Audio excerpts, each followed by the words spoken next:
अस्सलामुअलैकुम। आप देख रहे हैं जियो लाव HD TV और मैं हूं सलीम ताहिर। एक नज़र डालते हैं आज की न्यूज़ पर। सादकाबाद के नवाई इलाके कोटसफजल और संजरपुर में अफवाज पाकिस्तान के साथ इज़हार यकजहती के लिए रैली निकाली गई, जिसमें शहरियों की बड़ी तादाद ने शिरकत की और पाक फ़ौज से मोहब्बत का इज़हार किया। मज़ीद तफसीलात आशिक अली खोकर की इस रिपोर्ट में।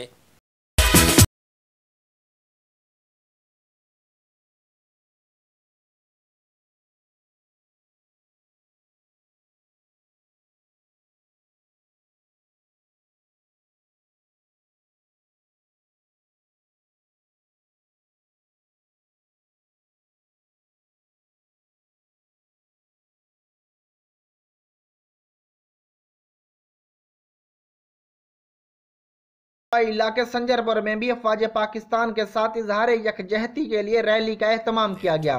रैली का आगाज संजरपुर के नेमत चौक से किया गया, जिसमें कोटसफजल के शहरियों के अलावा सियासी, समाजी और कारोबारी शख्सियात ने भी शिरकत की और पाक फौज के साथ मोहब्बत का इजहार किया।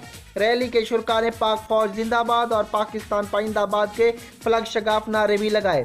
रैली का अख्ताम संजरपुर के मुख्तलिफ रास्तों से होता हुआ प्रेस क्लब संजरपुर के सामने हुआ, जहां पर शहरियों ने मीडिया से गुफ्तगू करते हुए कहा, हम पाकिस्तान की फ़ौज के साथ शाना बशाना खड़े हैं। पाकिस्तानी फ़ौज अगर ताकतवर है तो इसमें हमारी मुल्क और हमारी हिफाजत है। दुनिया की कमज़ोर फ़ौजें हैं जिन पे हर मुल्क हर वक्त हर टाइम उनको धमकाते हैं, उनके ऊपर हमले मुसल्लत करते हैं। तो अल्हम्दुलिल्लाह हमारी फ़ौज ताकतवर है, मजबूत है, इसलिए दुश्मन हमारे पाकिस्तान को मेली आंख से नहीं देखता। अल्हम्दुलिल्लाह हम पाक फ़ौज के साथ हैं। पाक फ़ौज जिंदाबाद, ISI जिंदाबाद। हर वक्त हम पाकिस्तानी फ़ौज के साथ इंशाल्लाह खड़े हैं। वो हमारे लिए जाने दे सकते हैं बॉर्डर पे, तो हम भी उनके लिए जाने दे सकते हैं। पाक फौज जिंदाबाद, पाक फौज जिंदाबाद। शहरियों का कहना था कि हम पाक फौज के शाना बशाना खड़े हैं और अपनी बहादुर फौज को सलाम पेश करते हैं। कैमरा टीम के साथ आशिक अली खोखर, जियो लावा TV, सादिकाबाद।